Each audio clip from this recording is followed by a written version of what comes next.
What's up, everybody? Cody Bidlow with SprintingWorkouts.com and AthleteX. So I'm coming back from COVID, and as a result of that, I kind of got to start back at square one.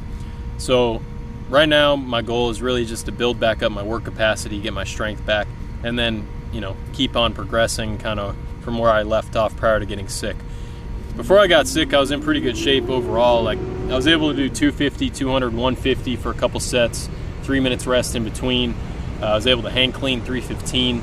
So I was feeling good, but, what can you do? Sometimes you just get sick, So now as a result of that, I'm definitely weaker than I was before, but I'm building back up. So today I did 5 120s, 3 minutes rest in between, 75 to 80% intensity level, and it felt pretty good.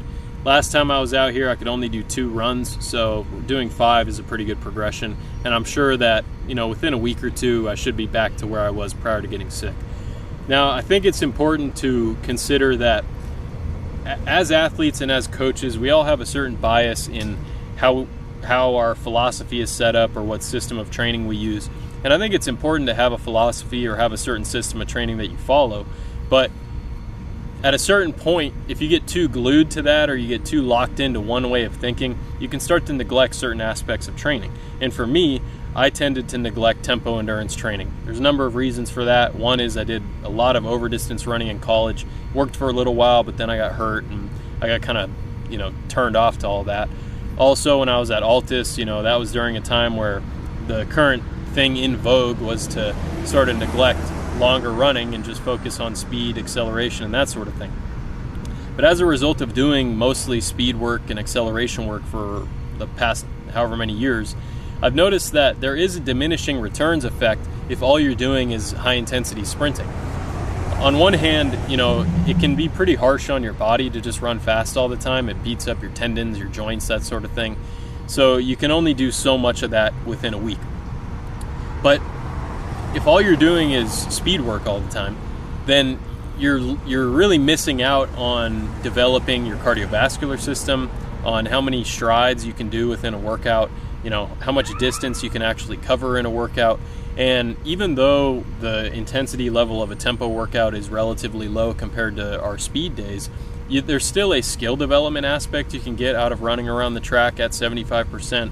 There's, certain tissue adaptations you can get. There's an amount of volume you can get in your program that you couldn't get any other way. And I think when you do tempo endurance work, as long as it's in an appropriate volume and distances that are appropriate to your skill level, it can be very supportive of your abilities to run fast. And what do I mean by that? Well, if we want to get to the point where we're running hundreds or 200s fast in competition, then we have to eventually do long speed endurance or special endurance training. But if you've only been doing acceleration and speed work on the track, how are you going to progress to running, 150s or 250s all out when there's a huge gap between what you've exposed your body to and then what you're expecting it to be able to handle in those speed endurance or special endurance workouts? So my philosophy now, and this has always kind of been my philosophy, but it's more just that I'm applying it to myself as opposed to only applying it to the people I coach, simply because I was kind of just being lazy for a long time, is to develop the two qualities in parallel. So we develop acceleration, we develop speed with certain types of workouts, but we also need to develop general fitness and conditioning abilities with other types of workouts. And we need to develop those in parallel so that way at a certain point we can combine those two qualities into what would be long speed endurance or special endurance training. If you're going to run a 200 in competition and you're not doing special endurance work, then you're leaving performance on the table.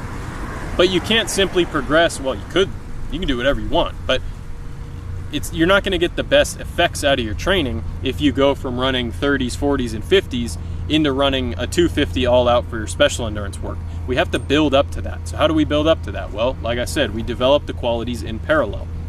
We develop the speed qualities because special endurance and speed endurance work needs to be super high intensity. So we need to have speed qualities baked into our system through acceleration and speed work. But we also need the work capacity to be able to run long enough to expose our bodies to that type of training. So by doing the acceleration and the speed work in some of your sessions and then backing that up with tempo endurance work like 120s, 150s, 180s, 200s, 250s at 75% effort or somewhere around that intensity level, we can build the speed qualities and the conditioning qualities, and then eventually those two paths can cross to the point where we're then doing longer sprints at a high intensity level.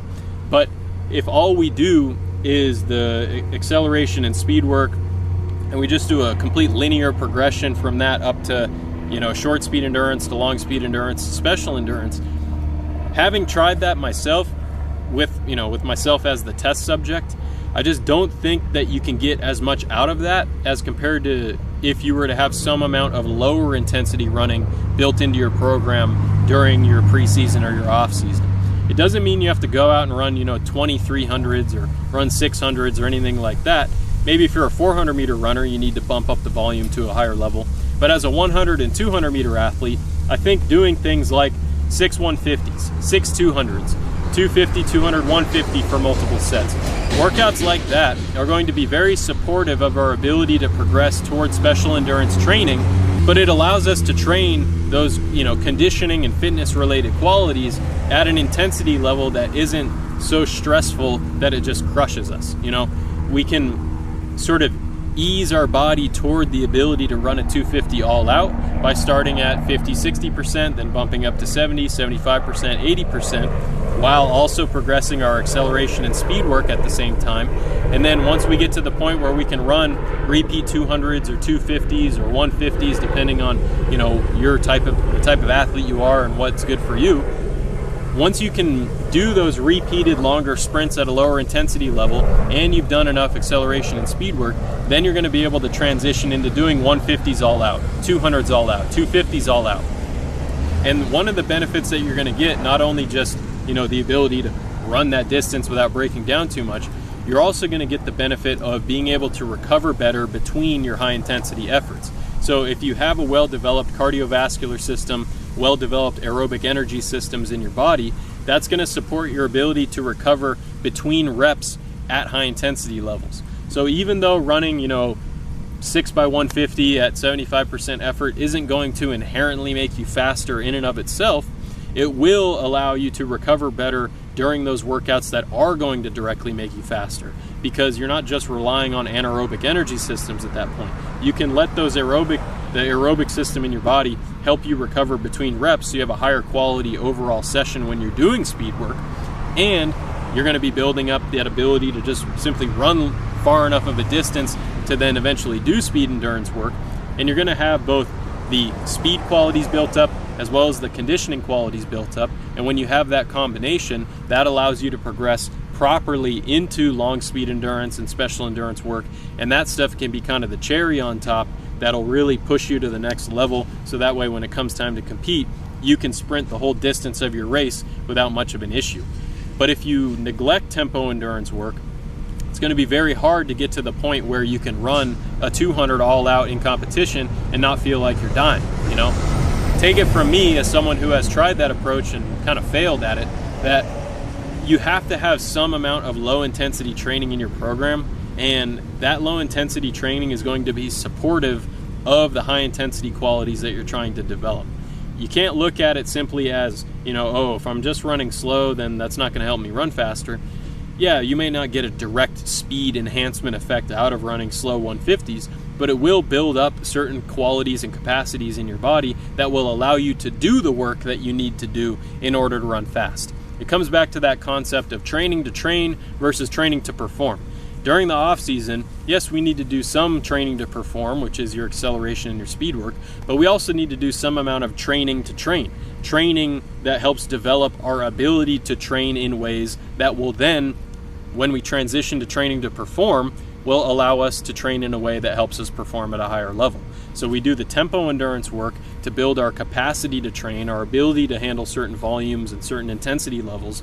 And then once we've built those up at lower intensity levels, we'll be able to transition to those really high intensity, longer workouts that will develop our ability to perform. So take it from me as someone who has tried the speed only approach, it doesn't work.